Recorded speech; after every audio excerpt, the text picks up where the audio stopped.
perfect woman. I want to speak about the woman who killed King Abimelech with the stone of remembrance. The woman in Thebes in the book of Judges.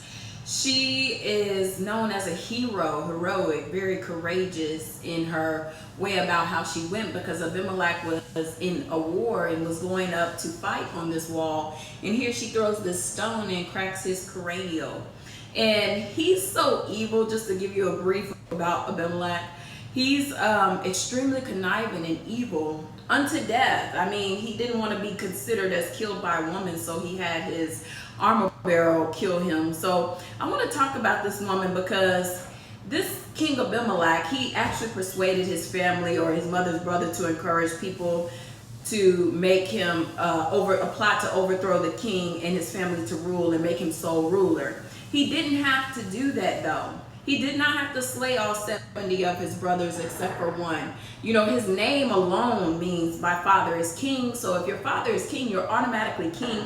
And I want to talk about that, how we just try to force ourselves into a kingdom that's already ours. You know, just like Satan was trying to offer Jesus a kingdom that is already his, and how we already have that power, we already have that authority. And this woman knew that. That's why she was able to overthrow Abimelech and throw the stone over the wall.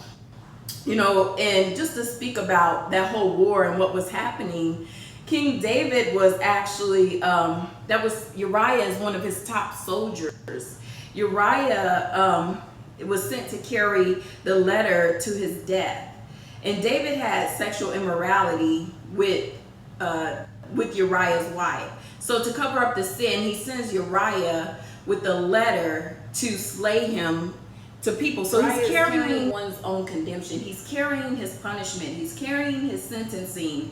He's carrying his infliction. This letter is to say, to die, for you to die. You're carrying a letter to someone for them to murder you, to kill you. And what happens in this instance is Christ took that condemnation from us. We no longer have to carry that. We no longer have to carry that punishment or that sentencing or that infliction.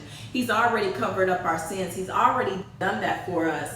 But just to speak about that, he was in the war and they sent him with the letter to die, to be murdered. But this is the same war with Abimelech. So the stone was actually courageous, nameless warrior, heroic woman. And I want to talk about that because Abimelech actually was not wanting to be killed by this woman. And it's like, we need to have that empowerment. Like, we're able to not necessarily kill, but we're able to be that powerful woman. And in the world, I think sometimes there are things that we don't think a woman should do or be capable of doing. And this story alone sets the cornerstone for that. It just shows that we are capable to do the works and the things that people say we can't do. It says women and men are made in his image. He made us all in his image. Story about the woman who killed King Abimelech, it just shows that she's capable and able to do those things. This story or this instance in the Bible is telling women everywhere that you are capable and able to do anything heroic, anything courageous, anything you set your mind to. The impossible. It says that with God, you can do the impossible. So that's ultimately what I'm saying today. The woman who killed King Abimelech with the stone of remembrance, her people will remember her forever.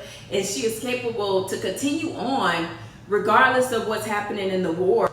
You got to think, she's watching King Abimelech come up these stairs to the wall to come where she is. And immediately she had to make that decision. We are women, we're capable and able to make those decisions that sets the mark, you know? So I just want to let you guys know that, because sometimes we are outcasts just alone as women. So just to say that we are capable of doing that. So yeah, the armor bearer was able to kill King Abimelech. So in the end, that's who ultimately set out and killed him. Much love. Be blessed. God's love.